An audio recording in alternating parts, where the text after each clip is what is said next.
Greetings, you the tubes, and welcome back. I'm going to try to finish up this playthrough in this episode, so I'm just going to get right to it. Yeah, that's my hope anyway.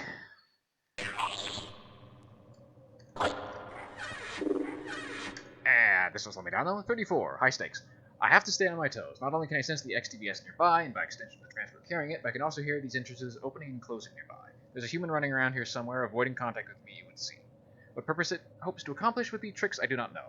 I suppose I must proceed ahead, and if I am forced to come back this way, I must remember to check these entrances again, twice if necessary, if my suspicions are correct. This human is simply waiting for me to pass instead of looking for a fight. If that is the case, then there's a chance I might be able to go this route at a later time.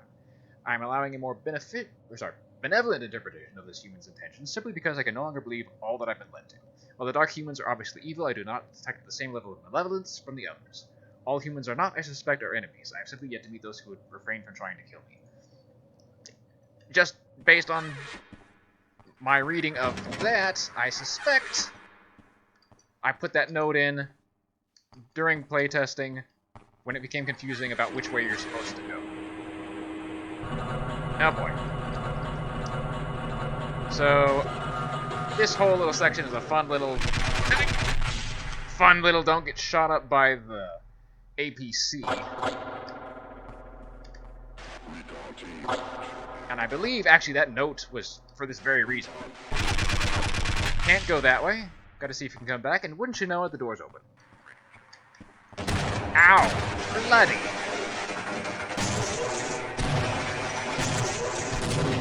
Props to that guy. Scared the crap out of me. Did some damage.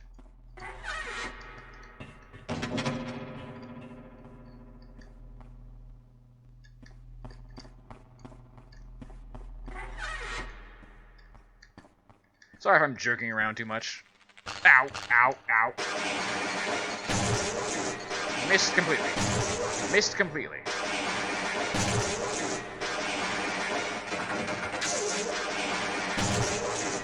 Not really worth the health, honestly. Hey.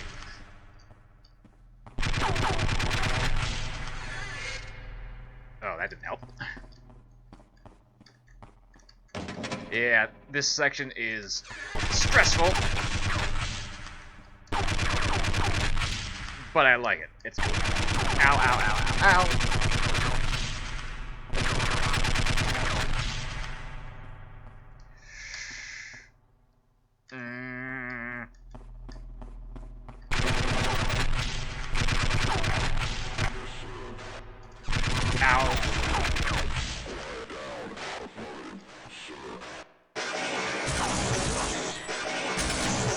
Glad that guy didn't have a shotgun. Because I'm not sure I would have survived that. Need your health, need your health, need your health. Gimme, gimme, gimme.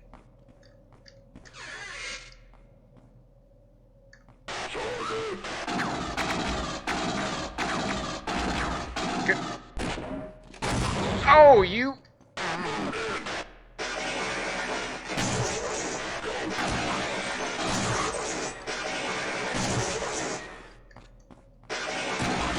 Oh boy, everybody.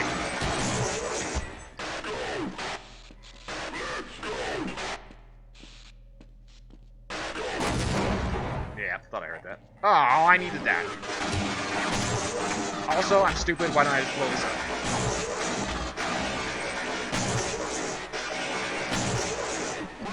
Maybe I can't. Okay, you know what, I'm just gonna putting up a hell of a fight.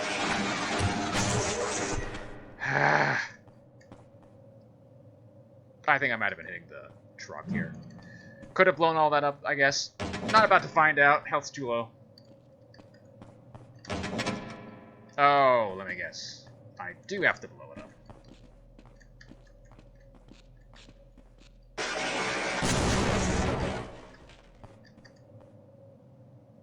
I guessed wrong.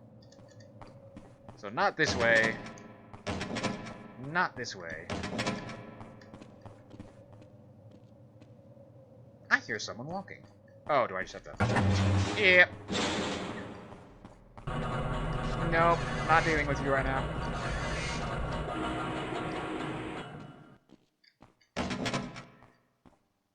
Pitter-patter of footsteps.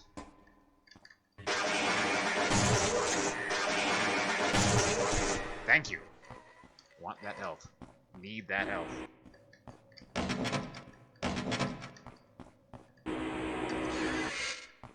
You... Lower. Hasn't come up this high yet. I need to move.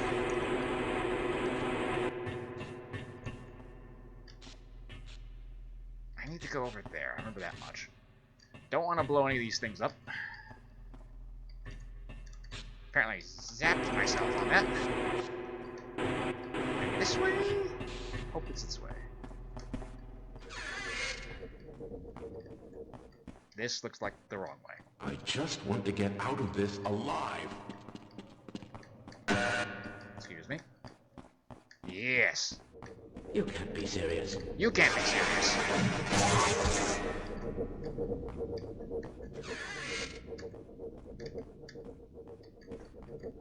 Okay. You're no threat.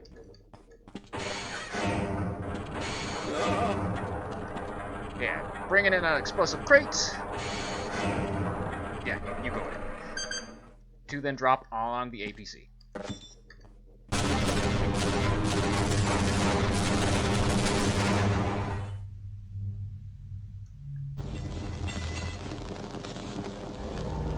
And there goes the XTBS, now falling into the hands of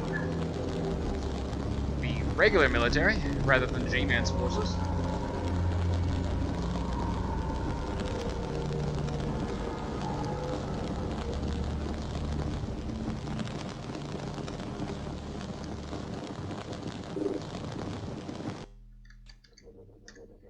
Human nature. These humans, can't they keep their hands off anything? They just have to touch it, don't they? Let's recap. First, the orange ones stole it from us. Then the dark ones stole it from the orange ones. And now the white ones are taking it from the dark ones. It would be kind of cute if I didn't have so much writing on getting XTBS back. Nor can I simply discount the sudden appearance of the spheres here as a coincidence. I had thought earlier that perhaps they were following our attack forces before the portal closed, but seeing as the spheres are teleporting in by themselves leads me to only one conclusion. They're killing our attack forces before they even go through, and are following the XTBS. I had said before how it was curious they became hostile towards us once I began work on my research. Now I see that they were trying to rescue their own kind. This implies a level of intelligence we were unaware of, and a wrath I do well to respect. This will complicate my plans somewhat, but by now I'm used to that sort of thing.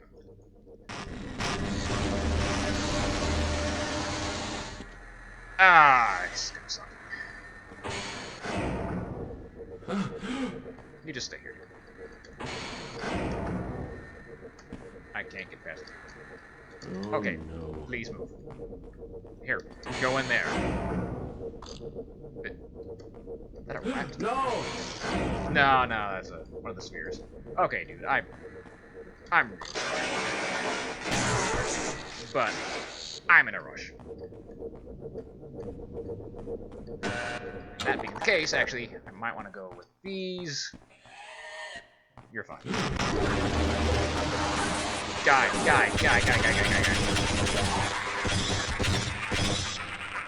That's entirely on you.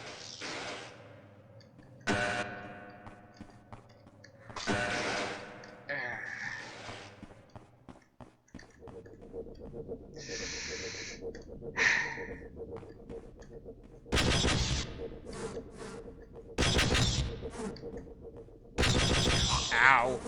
Ow.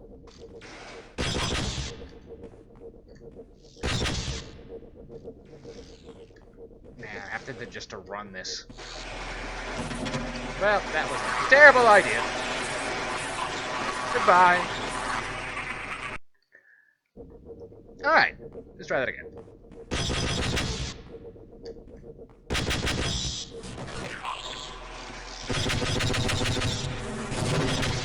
I think I just need to, like, go all out on one at a time.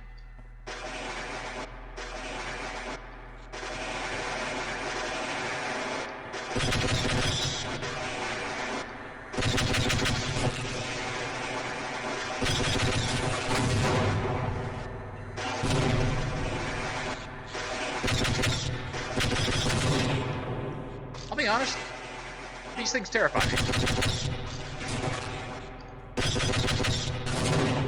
Okay. Not gonna fall to my death. Gonna save. Half tempted to go back to get the guy for health. No, wait.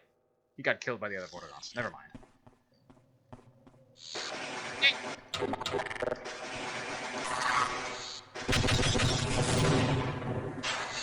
I hear you. Hey.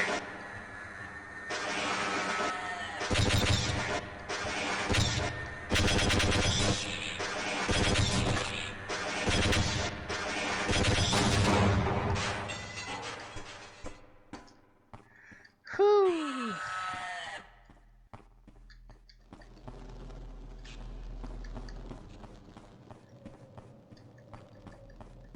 Ah, good times.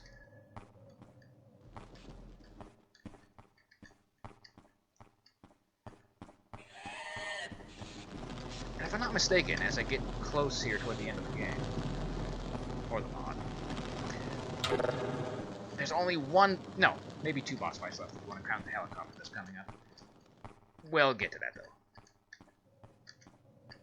But yeah, the boss fight that's coming up, God, I can't remember which way to go. Probably this way, probably the red lights, I'd guess.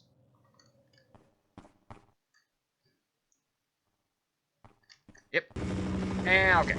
I'm gonna try, well, actually, maybe not. I'm gonna try to use the Stuka Bats against the chopper here.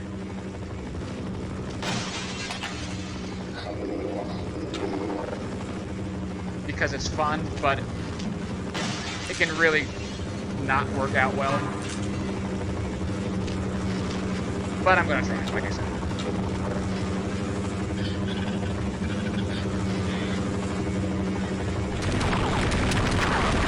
Okay, first thing I'm gonna do is reload. Because I forgot that guy was there.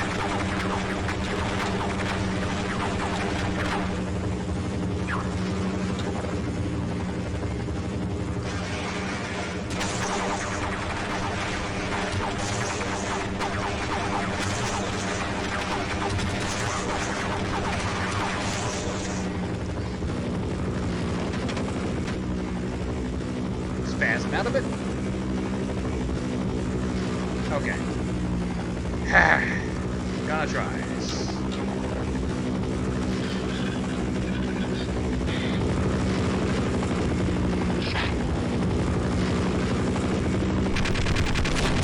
Damn it.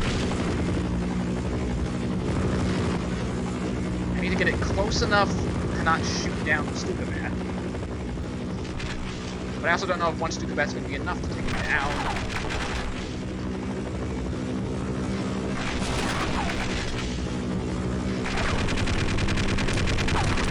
Damn it.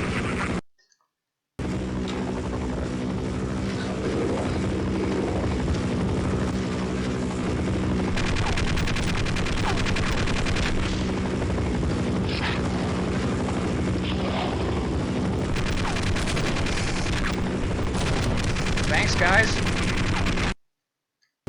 One last try, and then I'm giving up on this.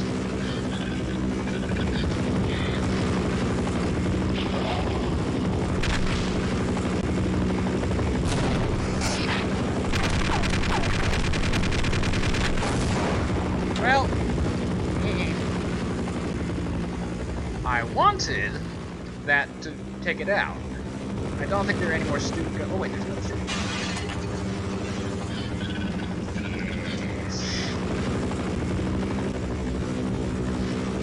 Nope. And too far away. Oh, that's brutal. Okay. We're just running. Again, I'm trying to get through this.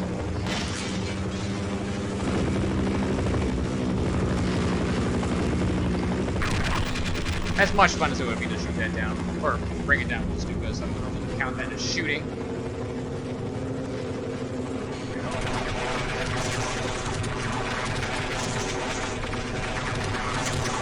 Well, that sucked. And the mantas ended up taking it out anyway. So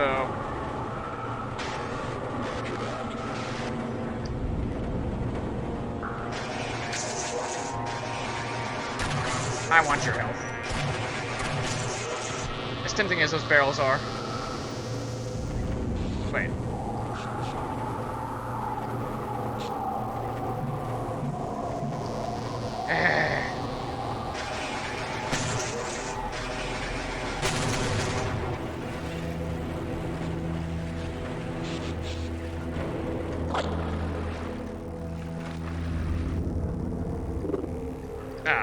I'll read that once I'm not at risk of drowning. Not that it doesn't pause the game, but okay. I realize that the blame for all this lays further back in the Highlands, but not all the way back to our ancestors. The truly responsible ones were in fact our base form, the descendants of the ancestors, who possessed lungs and meager telepathic abilities. It was these beings who first decided upon the course our species would take, and it was there that the first mistake was made. Part of the problem was creating a single being from which all genetic heritage and knowledge would come. Since Nihilant telepathically implants part of his memory in all developing denizens, so they are born adults, this ensures that any false thoughts are passed down through the generations and accepted as intuitive truth.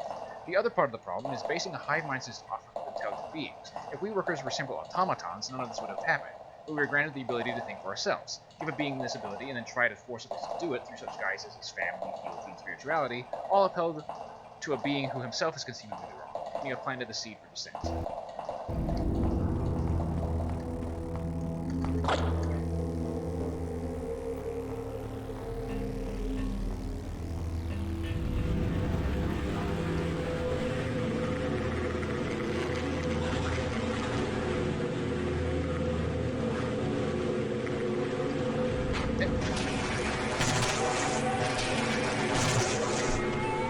Thanks for help. I don't remember where I'm. Option 1 is wrong. Option 2, more promising. Man, I'm going ham with these notes. Spitting image. The ultimate irony, however, is the hypocrisy of free will. When the base forms were created, they were the first of their kind to think for themselves instead of unquestioningly serve another. Given this chance, they came up with the ancient prophecies to make sense of the large and frightening new world they had emerged into. And when the time came to choose the course their species would take, from then on, they reverted to the comfort of a system of procreation. The hypocrisy is that Nihilanth follows the ancient prophecies as if they were undeniable fact, while any worker who dares think outside of the system is perfectly silenced. The very free will our species advanced to is suppressed by the being who thinks he's exercising it. By birthing, leading, and being in all of us like some benevolent deity, he smooths out most wrinkles by blocking all outlets for our free will. I had mentioned how workers develop faster than any other caste because of our similarity to the base form. It is for this very same reason that workers are the ones in which rebellious urges surface. It isn't a glitch in our genetic code, deviation from our forefathers, that makes us act out as we do. It is similarity to them.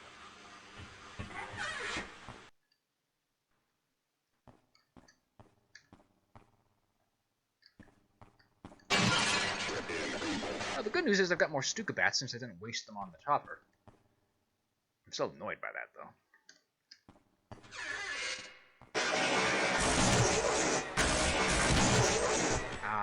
All my health back.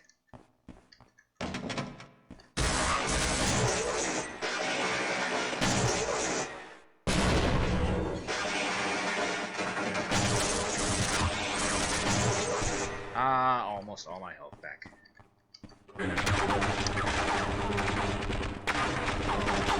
I just don't want to deal with you guys.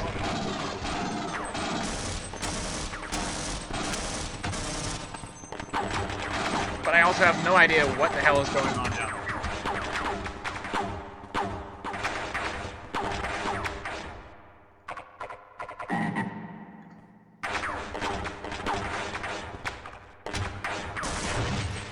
I don't think that did a whole lot of good. Maybe you'll have luck. No!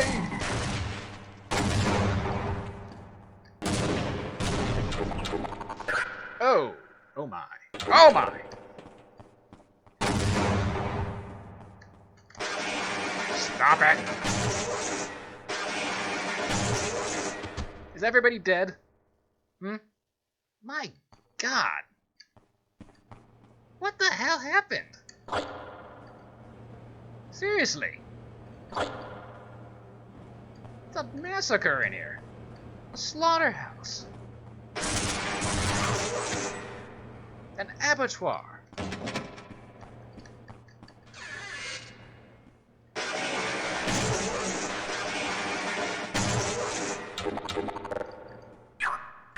Haven't been using the snarks. Get 'em.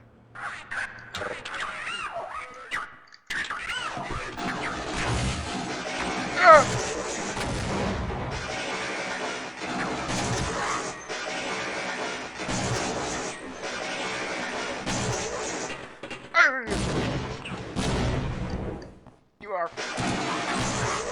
entirely too grenade happy this episode.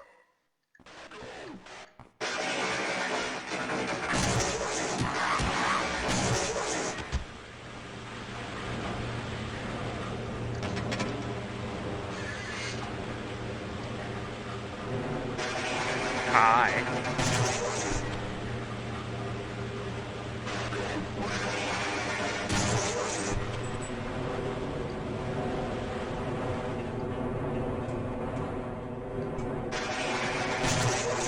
Damn, 3 headshots in a row. That's fair. That was karma.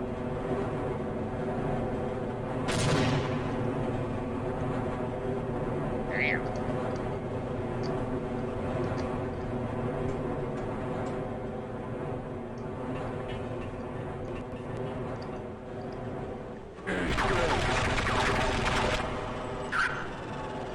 As much as I want that health. Oh.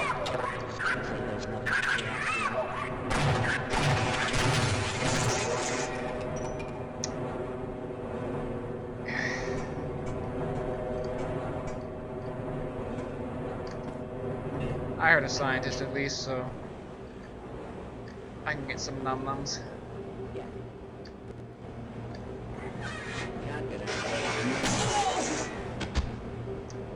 Coming right for me.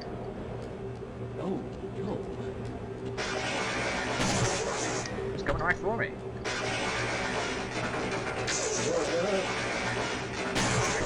He's coming right for me. Oh wait, I believe. Yeah. So this. Oh, hi guys. 1, 2, 3, 4. This is gonna be my favorite boss fight in the entire game. I'll deal with that in a second.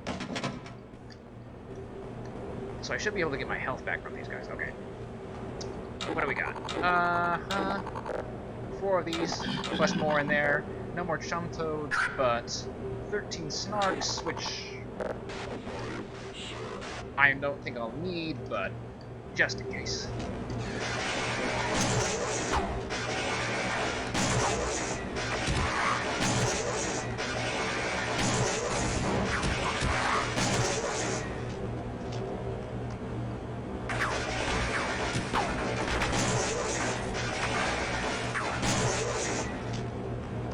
Alright. I believe... Let's see. One of these doors will lead me where I'm going.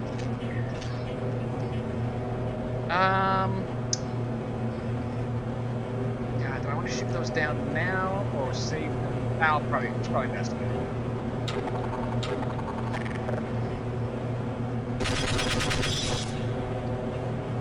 I'll pick those up later.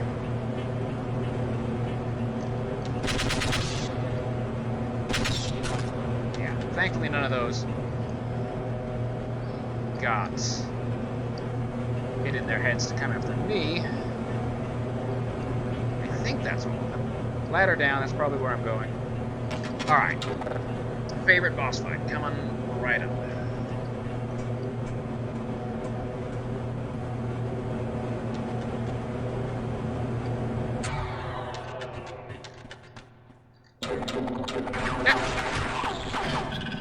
What's cool about this... Okay, let me read this. Heavy lifting. How silly of me to think that there wouldn't be some new obstacle between the XTBS and me. Here I was running along, all of these epiphanies flooding over me like a cleansing healing pool, and the humans proved they still got a trick or two up their sleeve. Come to think of it, I don't know that they'd know what a sleeve is. Anyway, I admire that. Whatever this thing is, it is technologically based. That means my electrical attack won't siphon energy from it that I can use for health. And that also means that most of my other weaponry isn't smart enough to know to attack this thing. Luckily for me, its very size opens up an avenue of attack to seize upon. While most organic weaponry does not know to see technology as the enemy, this is because most technology is cool. Lifeless, in a manner of speaking. The larger brain creatures, however, such as Chumtoads, Snarks, and Stugabats, will have just enough gray matter to realize that if it's warm, kill it. This device, no doubt due to its large size, is sizzling with heat. I think that's actually referring to the hive hands. Probably aren't smart enough to home in on it, so I have to rely on the other weapons or my basic electrical attack. But when that is a grenade launcher. And when Dave first created this boss fight, it didn't have that. So this thing, as big as it is, was very easy to exploit because it can only shoot from one arm. So you can in the original version of the fight, you could just expose part of it like so, where it couldn't see you. Just light it up, and it was a very boring boss fight.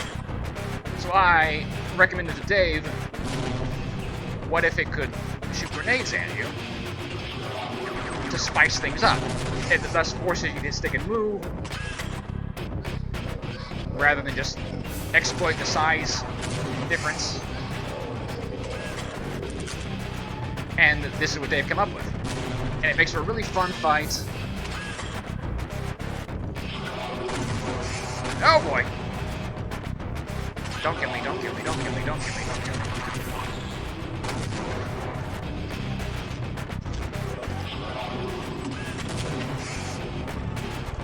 And I just gotta say, I love how Dave, just everything about the grenade implementation, you know? How it looks, how it sounds, the fact that it's lobbed upward.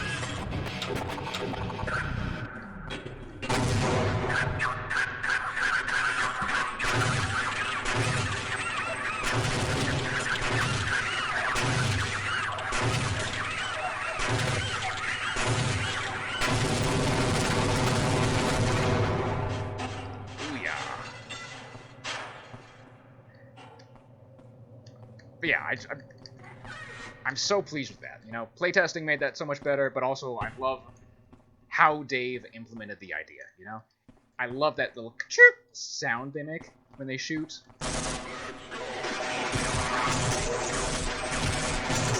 I love the fact that it doesn't explode on impact, you have a chance to scamper away. I didn't get a close look at them. I'm pretty sure the model for those grenades has a smiley face on the tip of them, which is a nice little touch, so just love that. Probably my favorite thing in this entire mod. Which should be just about ending. If I'm not mistaken, there's only 2 logs left.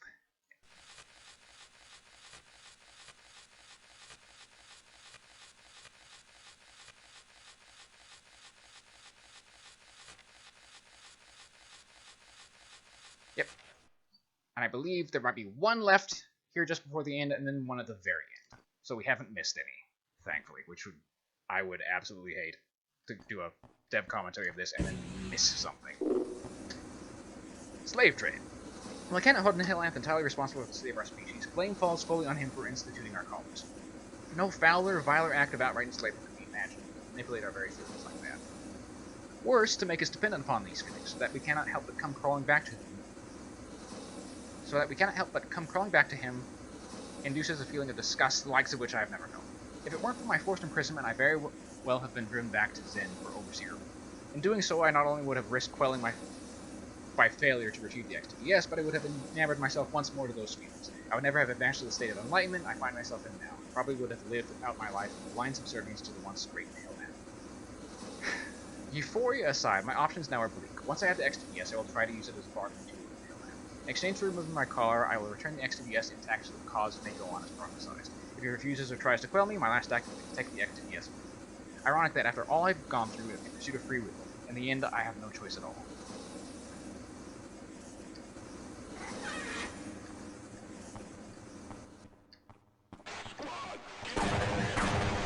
Ow, ow, ow, ow.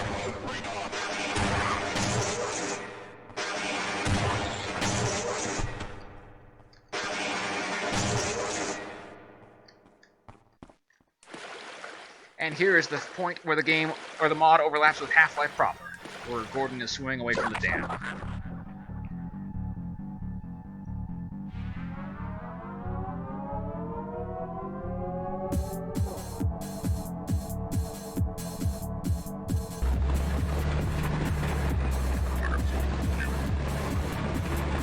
That's the Marine with the XTBS, incidentally.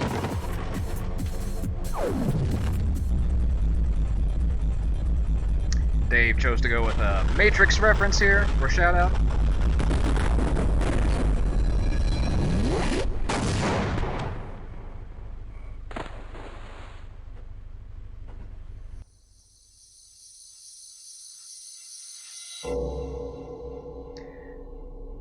Give it time, that's not a what the hell ending. There's the XTBS, which you actually get to see like really properly for the first time in the entire mod.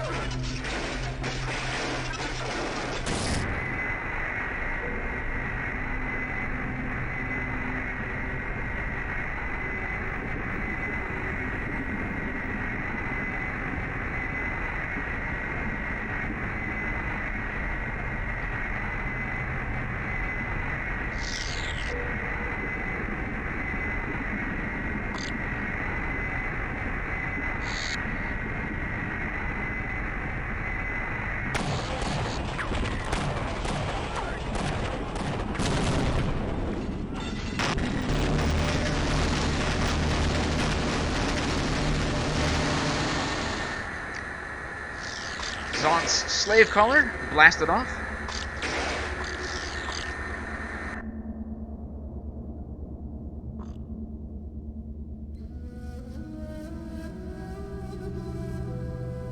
Zaunt drifting, minus slave collar, drifting through the pipes here is the implication.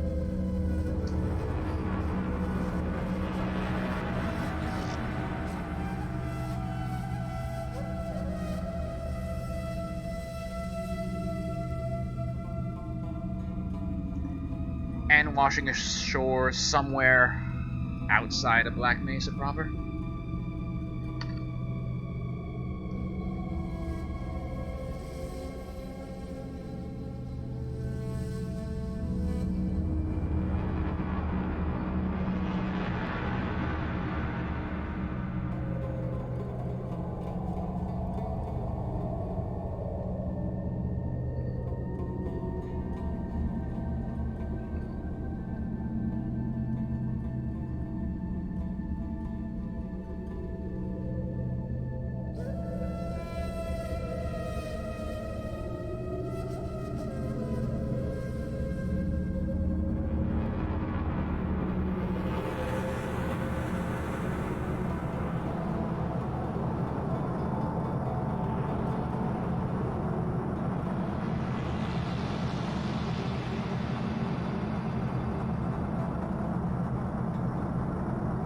And here we have another point of overlap with Azure Sheep, which ended with just Barn and Kate leaving Black Mesa in a pickup, and now encountering still barely alive colorless Zaunt.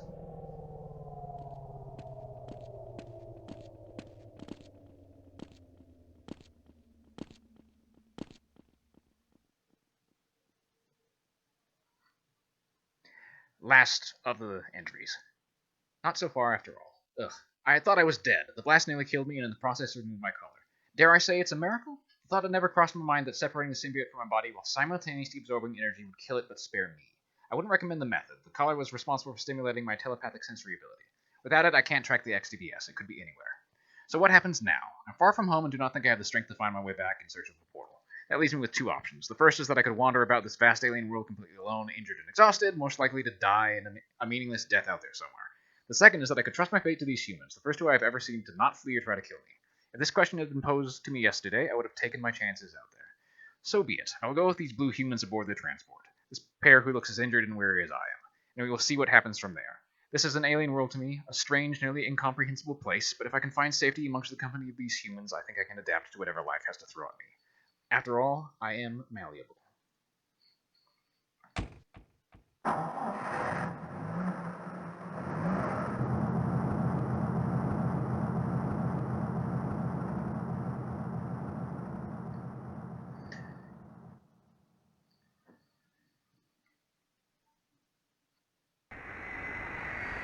And this right here, this little ending bit you're about to see in a sec, was actually inspired by the ending to LucasArts Full Throttle, believe it or not.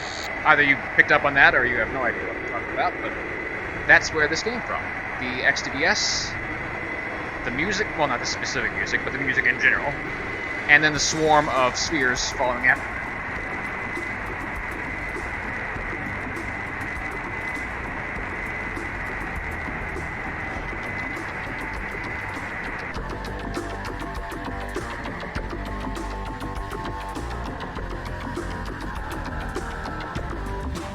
And that's... well, okay, there's the credits. I was going to say that's it, but... Toadman, of course. Moi, along with Dave and Tobin. I think that's supposed to be me at the blue board, or the whiteboard. Dave. Yeah, I guess that's Dave.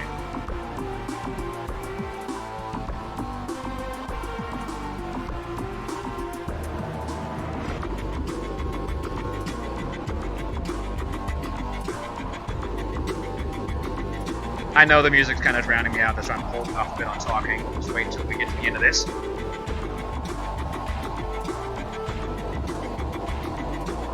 Like the credits, though. The implementation of the models along with the names.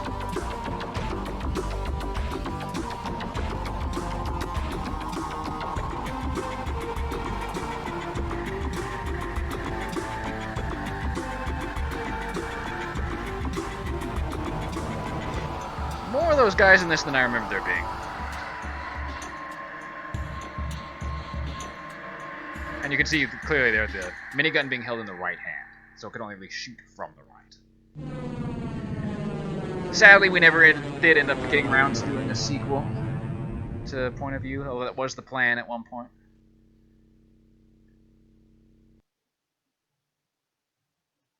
But yeah, that is it. That is my dev commentary of Point of View. Still a good mod. Still really liked it. I liked it when it came out. Liked it now. You know. As far as the story goes, it's okay. I mean, it's not my greatest work. You know. Again, this was 20 years ago that I wrote this. My writing is obviously significantly better now than it was back then. And yeah, the journal format does not really play to my strengths. I prefer the show don't tell method of storytelling, and a journal is largely tell.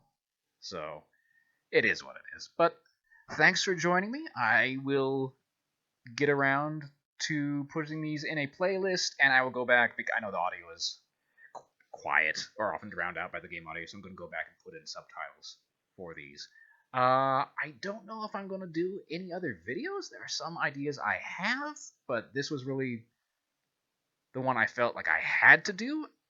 So, I might post stuff in the future. I don't really plan on keeping any specific schedule, but we'll see what happens. Other than that, thanks for joining me. It's a fun little trip down memory lane for me, personally. And well, I'll see you when I see you.